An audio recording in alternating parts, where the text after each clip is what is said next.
Yo, this is Terrance Gaines, aka Brother Tech, And this is Nica Montford, aka Tech Savvy Diva.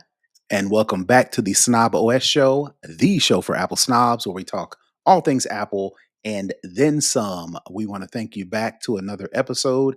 This is episode 271 of the Snob OS cast. That is a lot of episodes, so we definitely want to say thank you for hanging out with us for this long. Thank you for the reviews. Thank you for the shares.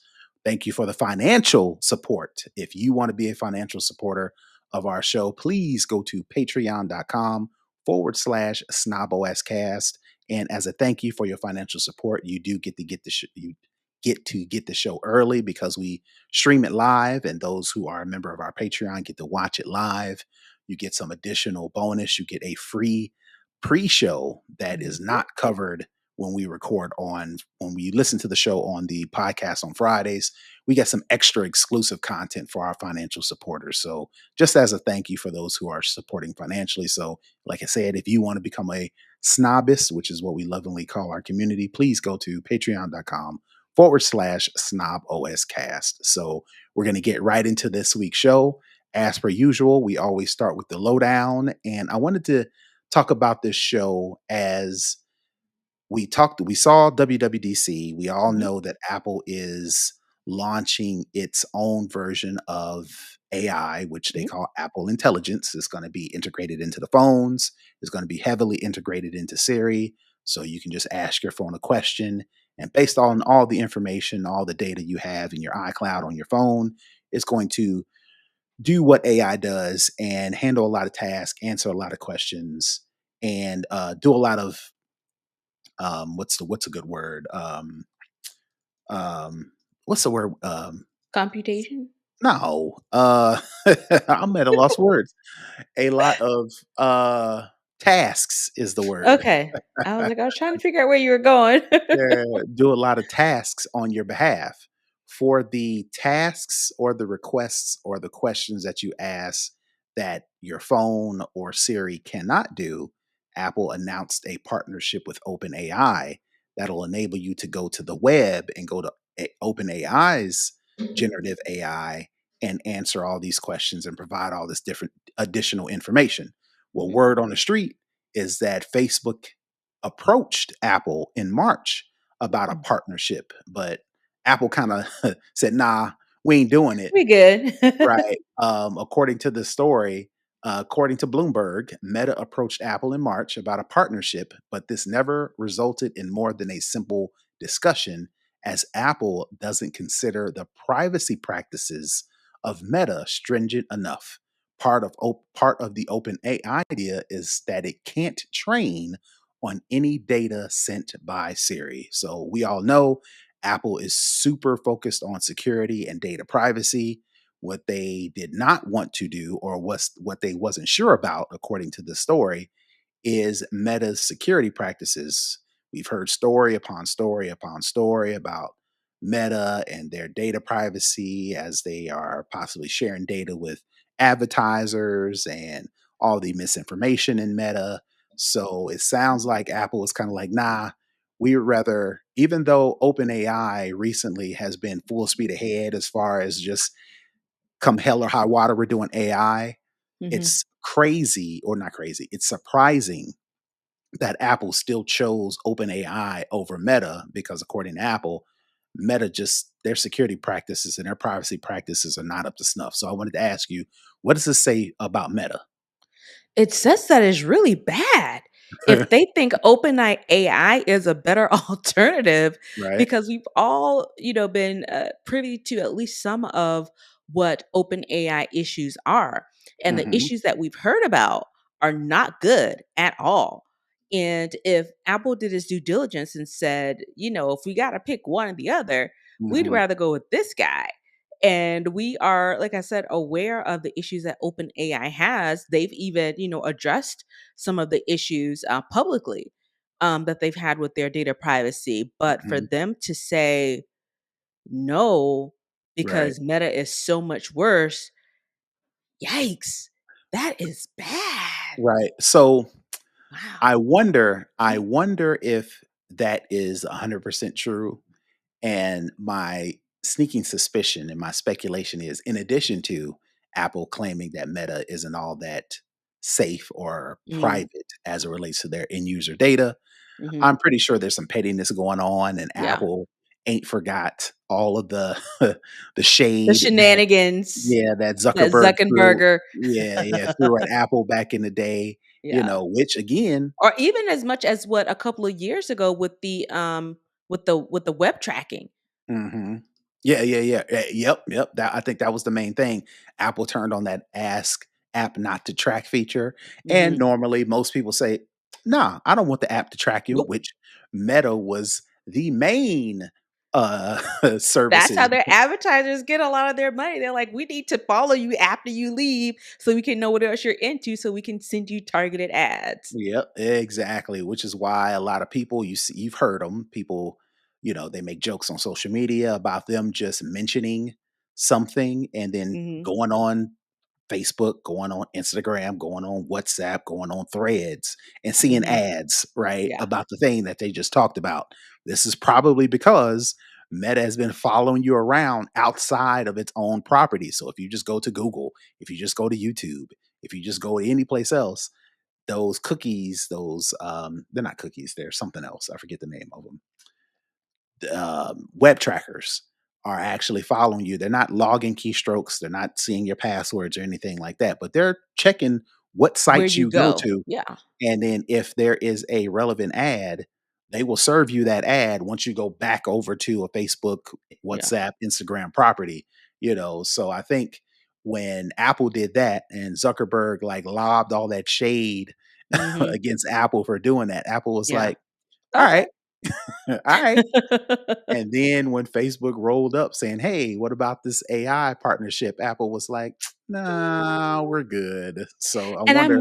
I'm wondering also if there are other stipulations that Apple had that, Meta wasn't, open to. You just talked about the web tracking. I wonder if Apple had some additional concerns about, some internal practices within Meta that they may not have necessarily been privy to the details behind it, but Mhm, just knowing how it works on the surface or what they've published.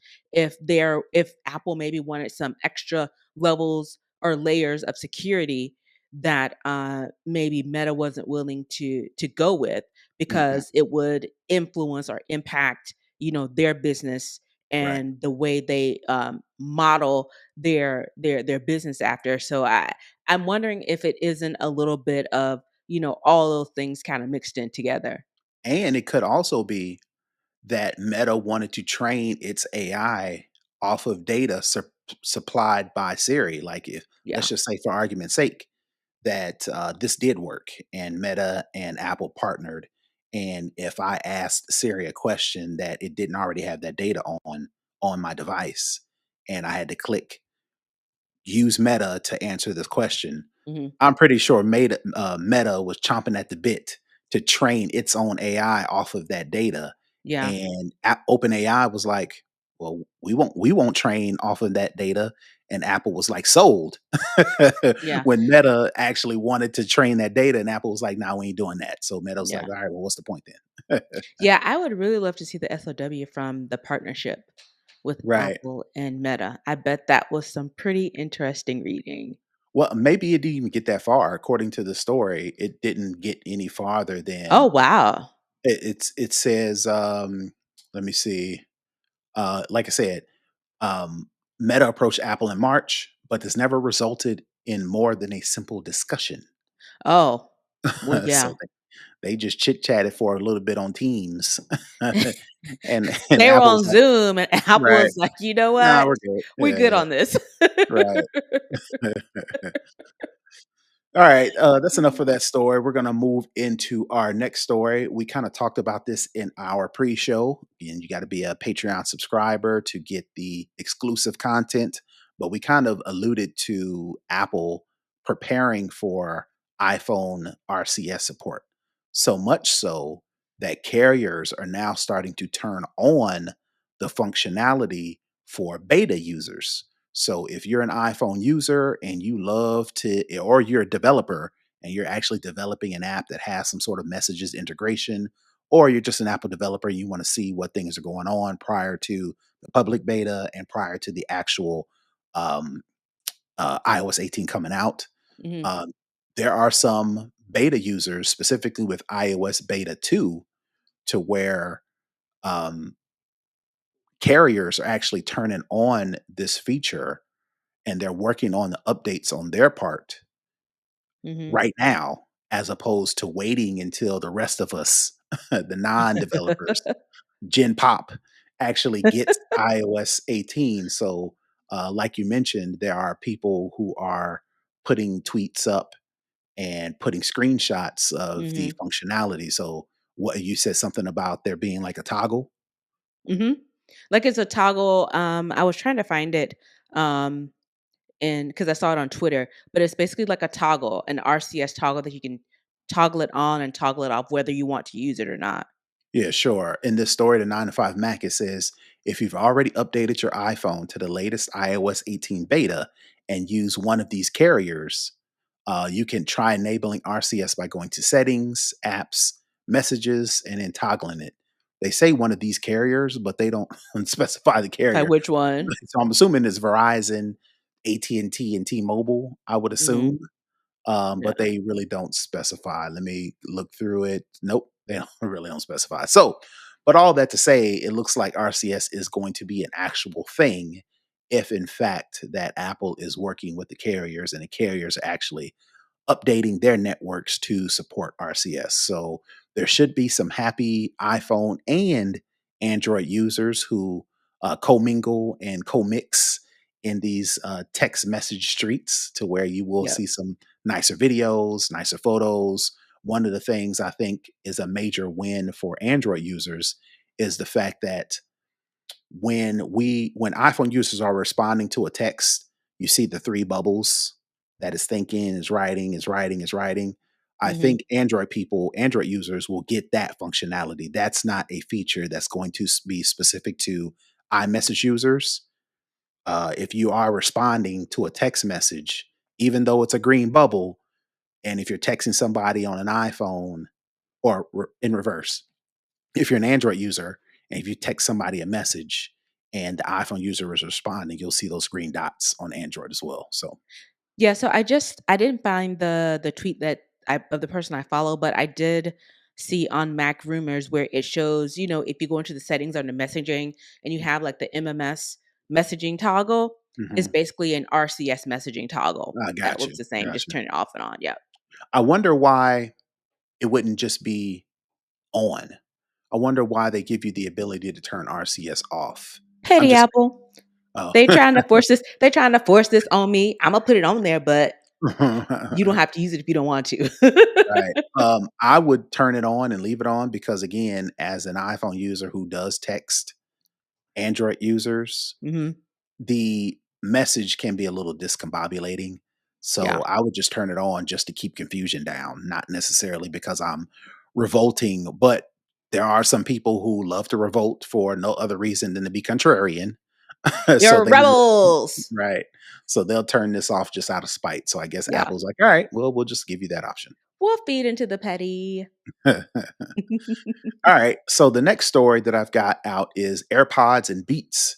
There is firmware available for both AirPods and Beats firmware.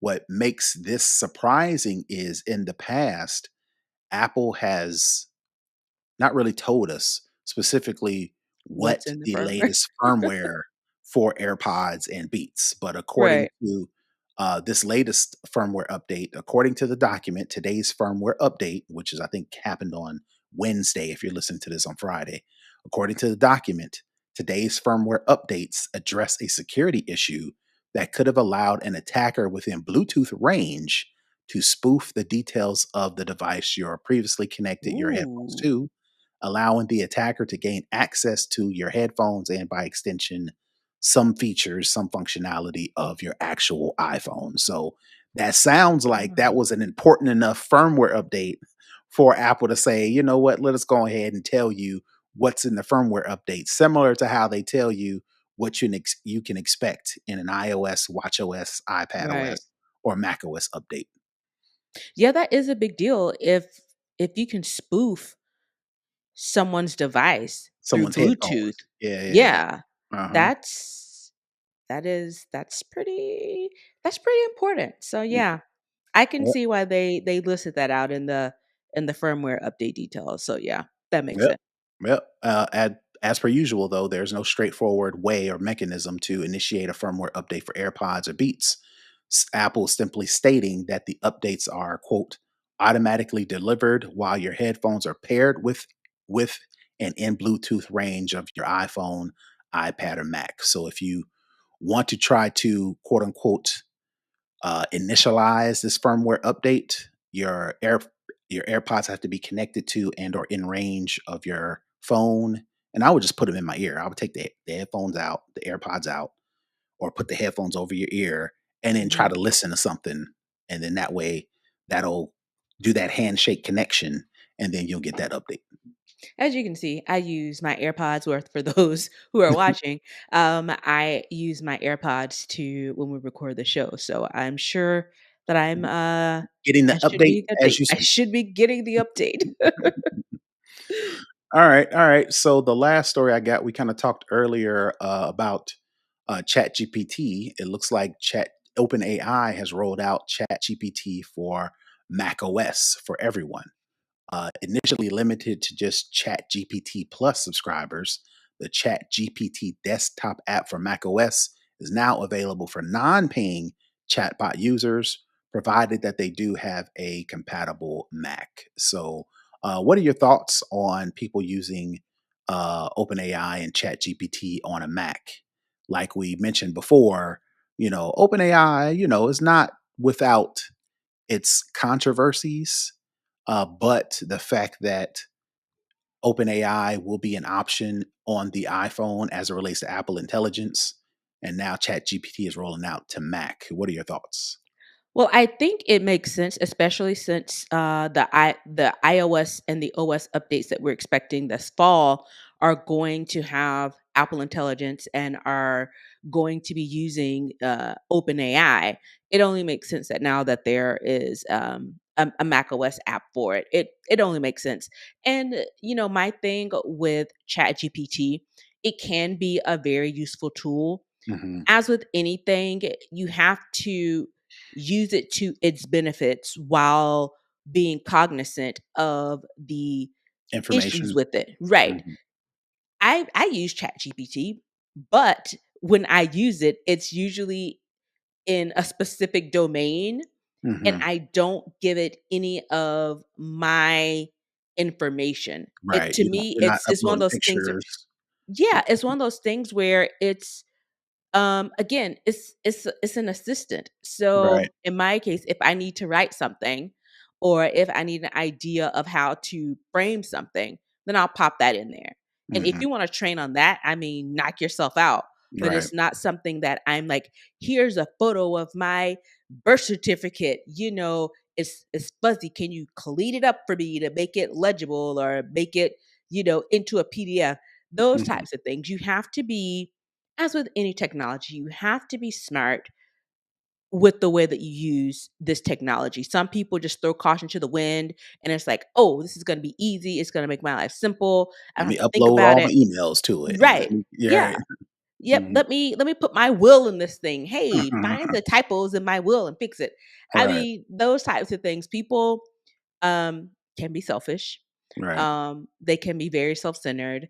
And then when, the ish hits the fan, so to speak, and their actions come back with these consequences, and they want to blame this technology.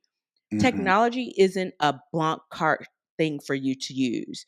You have to be wise and knowledgeable and have some sort of idea of what you're doing and what you're using. Otherwise, you can find yourself in a very, very sticky situation that's going to be hard for you to get out of. So Or use at the the technology to its advantage, that for the advantage and the benefit of you, not just free wielding, not a care in the world. You have to be smart when you use these things. And I think a lot of time we've become so accustomed to make this easy for me, take this off my Mhm. plate, that you don't necessarily focus on practical, you know, practical things that you Mhm. can take out of the frame of technology. Everything, contrary to everybody's belief, everything cannot be solved with technology. Everything doesn't need technology. But if you're going to use it for your benefit, not your detriment.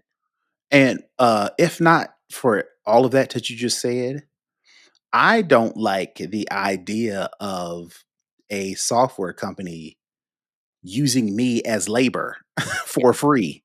And by me giving it OpenAI or ChatGPT or Gemini, whichever one, all Hmm. of this information, I am doing the work for the software company and they Yeah. ain't giving me no money. Yes, they make my Billions life of dollars. right. Yes, I'm using it as an assistant, like you mentioned, to cut some corners, make things a little bit easier for me.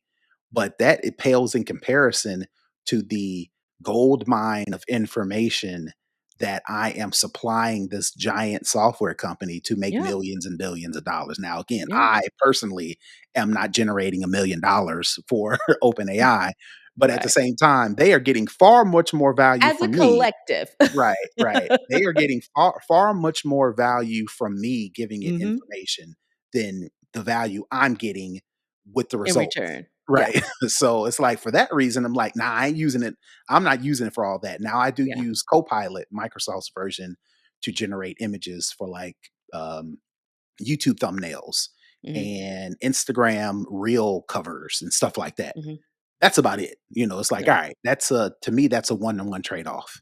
Hmm. I give you a prompt, you give me a picture back, something that's not particular or specific to me, and we handshake and we go on about our business, right? Yeah. But again, yeah, in that use it in that frame of mind, I'm like, nah, I'm not using generative AI for everything Yeah. because y'all get more value than I am. And Yeah. y'all not about to play me like that. And my thing is, I'm kind of a big picture person, and Mhm, especially in the area of my expertise and what I work in, my mind kind of goes, 10, 15, 20 years down the road.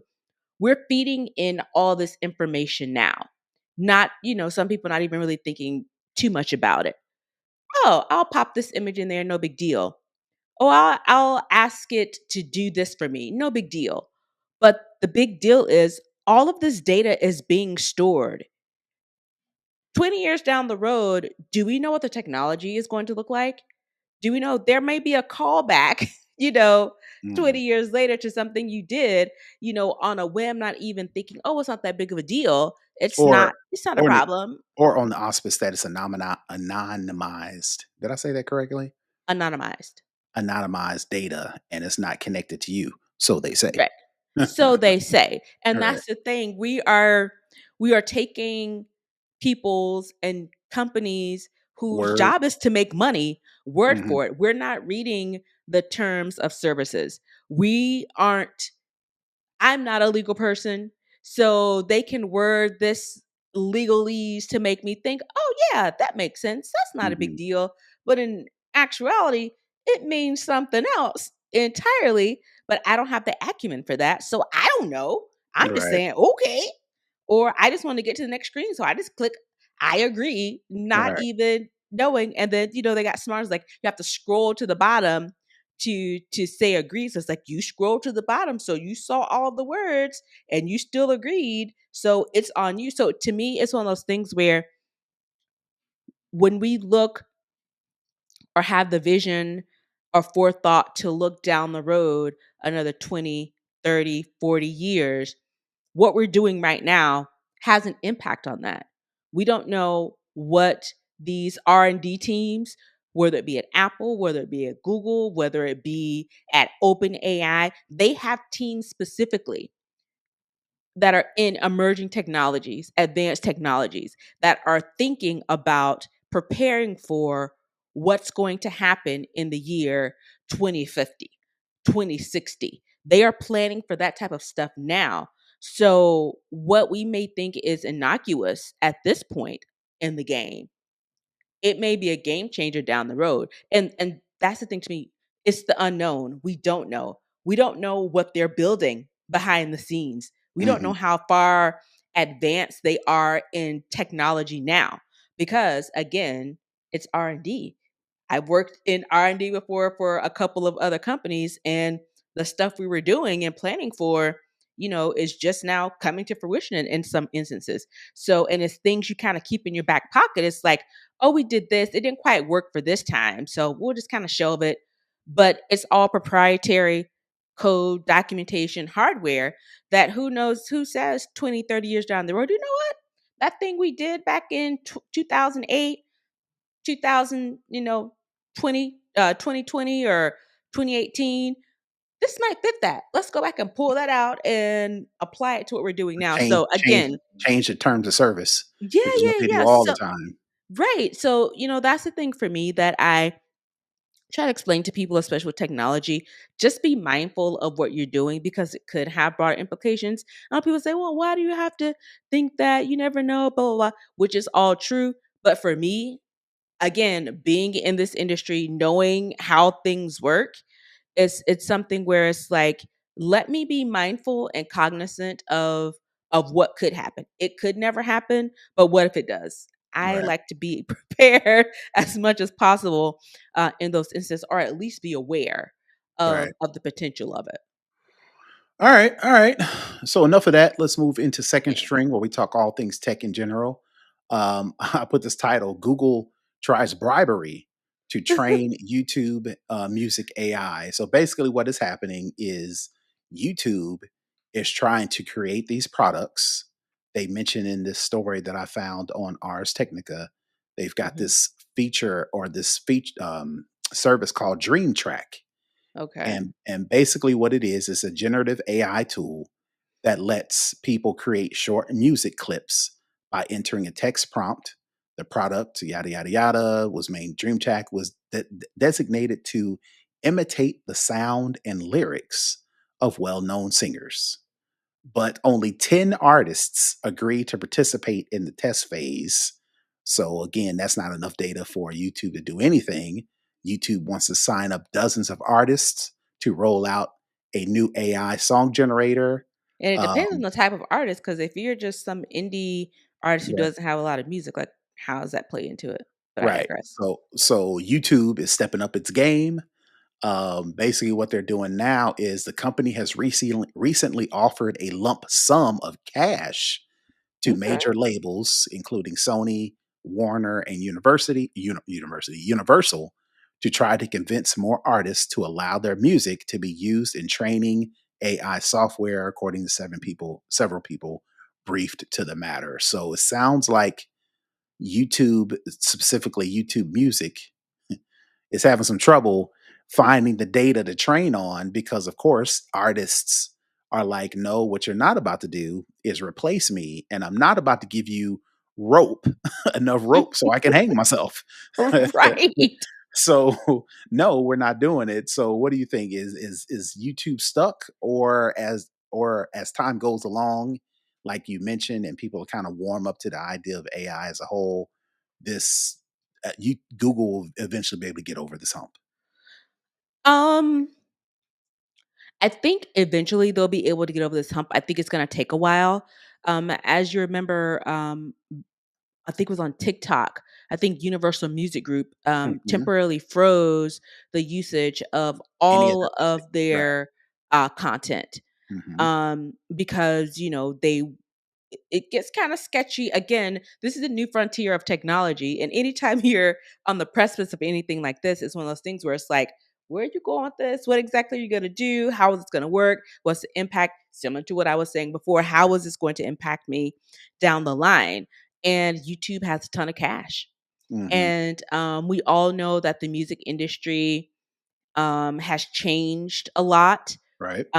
Most artists don't get rich From the off label of their music specifically. alone or Right. the label. It's mostly touring. And for maybe those artists who haven't quite made the mark that they want or haven't gotten, where they want, they may take the bait. And again, it's one of those things where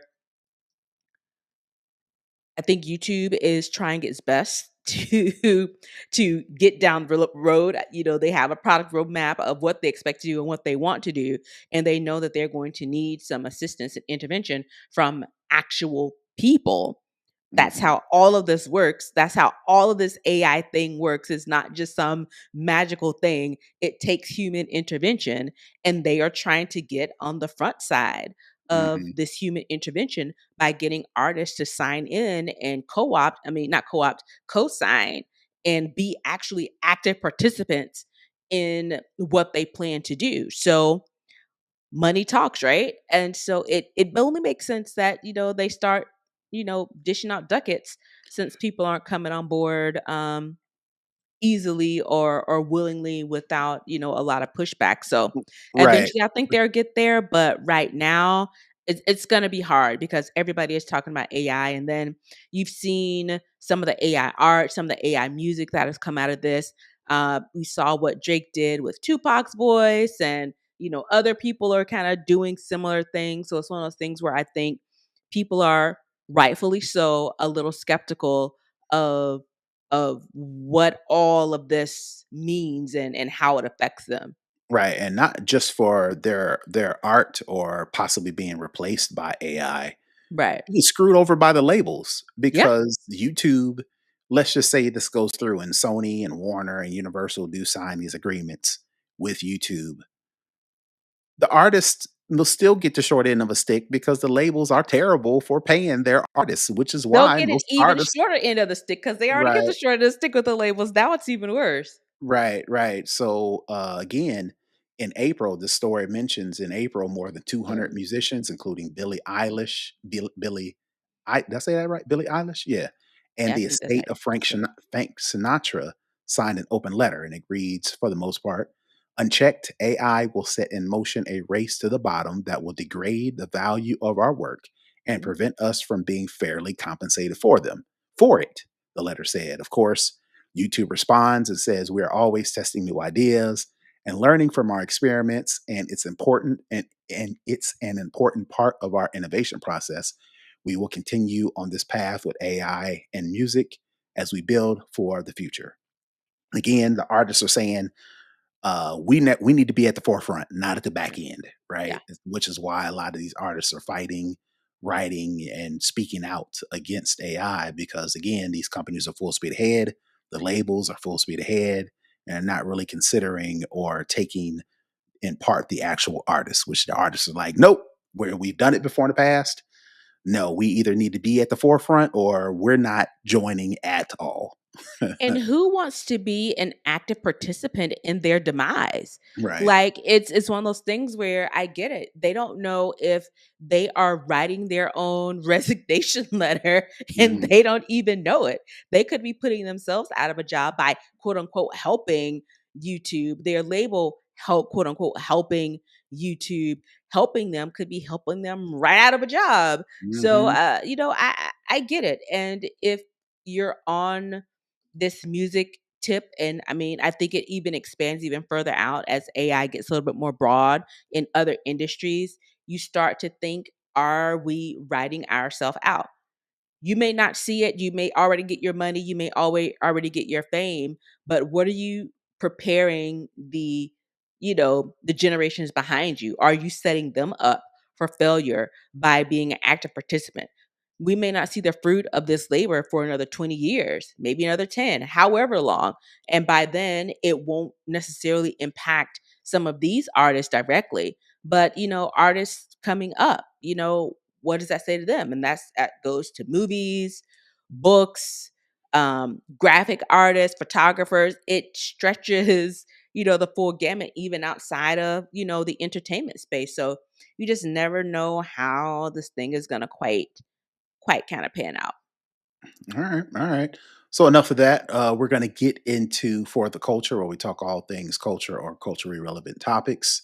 So this title I put in here is "Married Women Can't Work Here."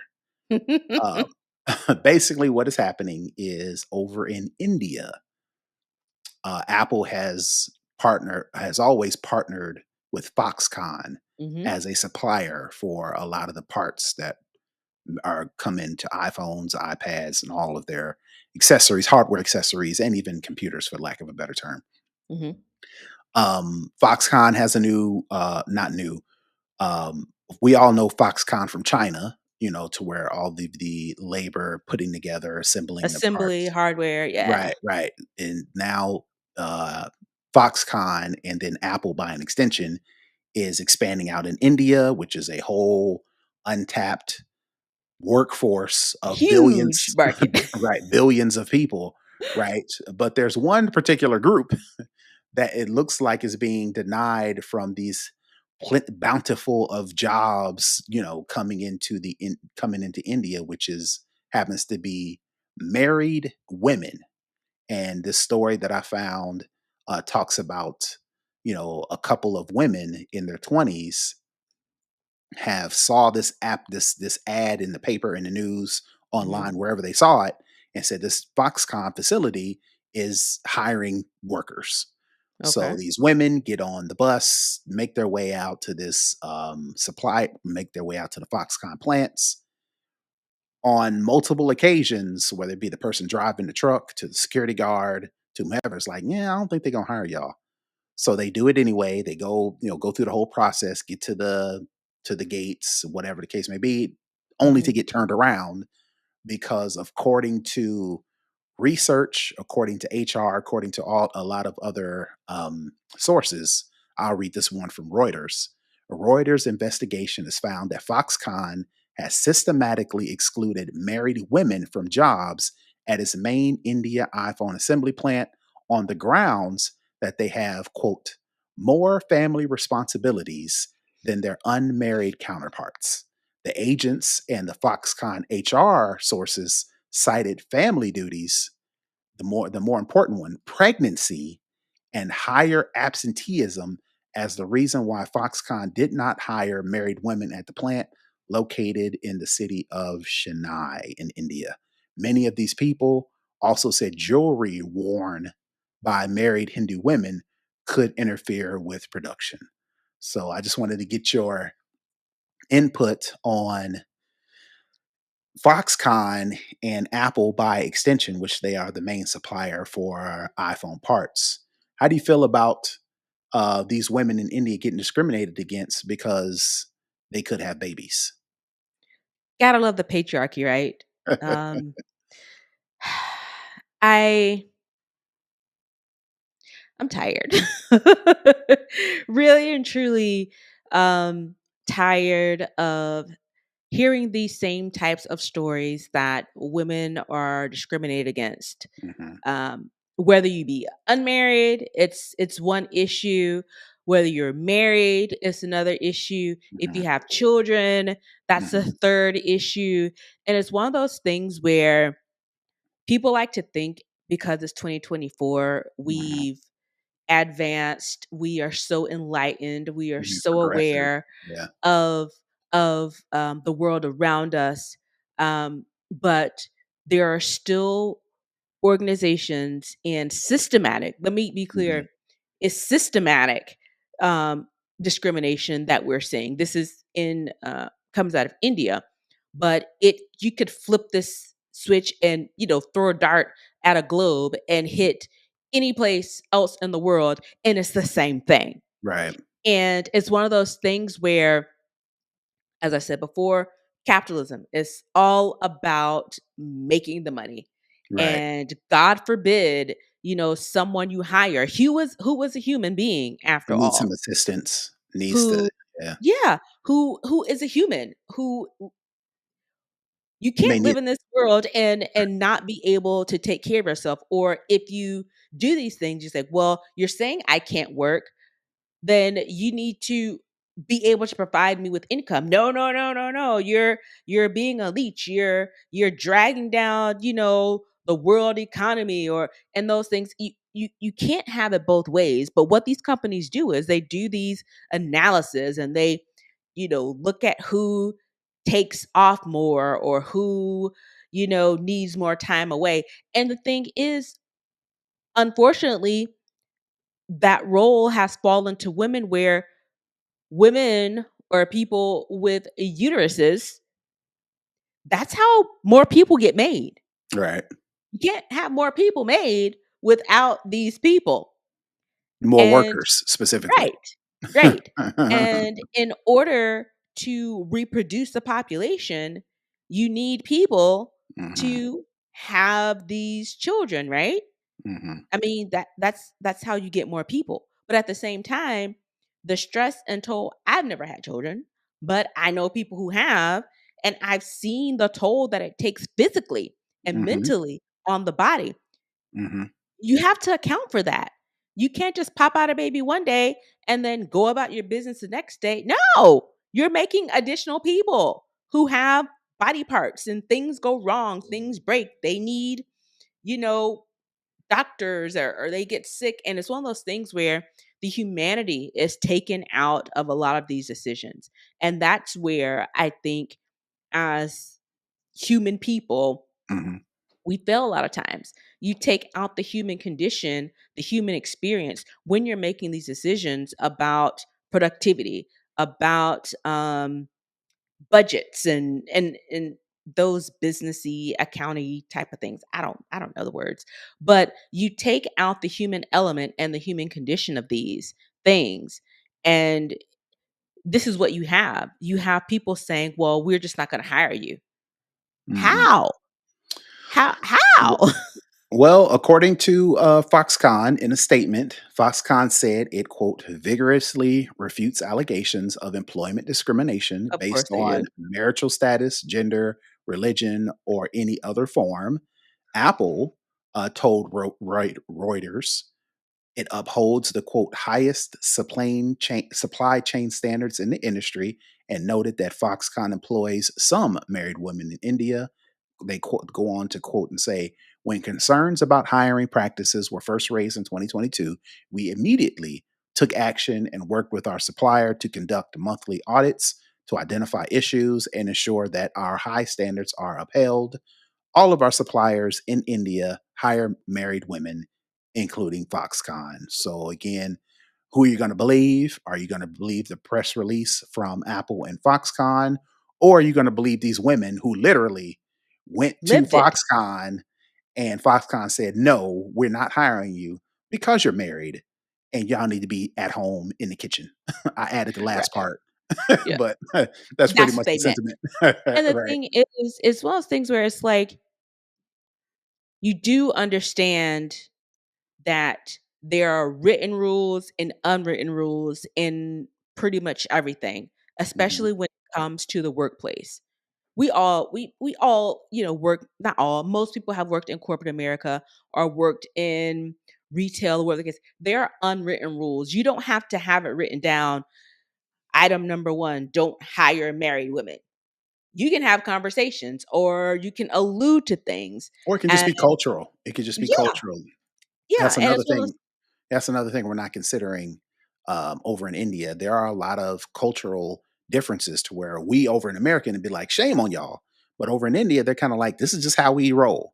While things are getting better, as you can tell, because women in India specifically are trying to be more upwardly mobile. They are trying to be or add to the financial outcome of their families and India mhm, as a whole. But there are still some, like you mentioned, patriarchal, if that's even a word, conditions that they still need to break through. There's still some glass ceilings that yeah, they need to break as well. And it could just be as simple as getting a job at a Foxconn factory making factor. iPhones. And let's not forget, America doesn't have too much runway to try Judgment. to judge Right. anybody, particularly when it comes to women, um, women's bodily autonomy, equity in pay, Pick one, uh, huh? any of it. Right. And it's one of those things where it's very hypocritical. Right. Um, and again, like I said, you could throw a dart on the globe, and wherever you hit, you better believe that there is You know, disparity um, discrimination, and prejudice. discrimination, Uh-huh. particularly on gender, um, also on race. Um, so yeah, Yep. it's unfortunately this instance with Foxconn. Nothing new, huh? Um, Nothing new. Man. Like I said at the top of this, I'm tired. I'm Yeah. so tired of this, and it's unfortunate that I don't see similar to racism, uh, similar to homophobia. I don't see a way around it because there are just some people who just want to be hateful. Yeah. Well, it's a that's a whole conversation for another day. Yeah, So that's the whole nother yeah. tangent. But yeah, All right. All right. Well, let's move on to the hookup this week. There's not a lot. Well, let me not. For me, there is a lot of sports out there. absolutely. There's Copa America soccer. There's the UEFA, I think that's what it is over in Europe. Hmm. Everybody is kind of gearing up for the Summer Olympics. You got track and field, Olympic trials. You got all these things happening. WNBA. Right, Yeah, WNBA that's getting popularity, but in America, there's no basketball, there's no football. Maybe this feature was beneficial during football and basketball season, but for those who have an Apple TV, who looked forward to the little notifications of their favorite sports teams and the games that's happening, now that there's no football and basketball, you may be annoyed that you're getting soccer updates. You may be annoyed you're getting WNBA fourth quarter tight game between, so and so and so and so. You might want to turn that off because there's no football and basketball. So if you are one of those people that don't care about nothing but basketball and football, American basketball and American football, my tip for the week is you can turn off those Apple TV sports notifications. And basically, what you do, turn on your Apple TV, open up the settings app, then you scroll down and select apps. At the top of the apps settings section, you select TV, scroll down to the notification section, then select exciting games to turn it off. So basically, you have to turn off the exciting games. So basically, what Apple does is if there's any games that's like getting close, it's tied with a minute left, Apple tries to notify you, especially if you've went in and selected your favorite teams. Like, for instance, I've got the Colts, I've got the Hawks, I got the Pacers, got the Falcons, and I've got Atlanta United, right? Those are like my hmm teams that I want to get sports updates from. Apple TV, I take those. And if any of those teams specifically are playing and the game is tight, that notification will pop up in the upper right hand corner. But again, if you want to turn that off, you actually can go in and turn that off. And then, of course, you do the opposite when football season starts up. yeah. Yep. So that's my tip for the week. And Nika, if you don't have anything else, that's Nope. going to do it for this week's show. You can tell the folks where they can find you. You can find me at Tech Savvy Diva everywhere. And you can find me all over the internet at Brother Tech. That's BrothaTech. If you want to learn more about the show, to comment, to go to the website, to find out what's the latest episode, please go to snoboscast.com to get all those details. And like I mentioned, for this week, we are out. Peace. Bye, everybody.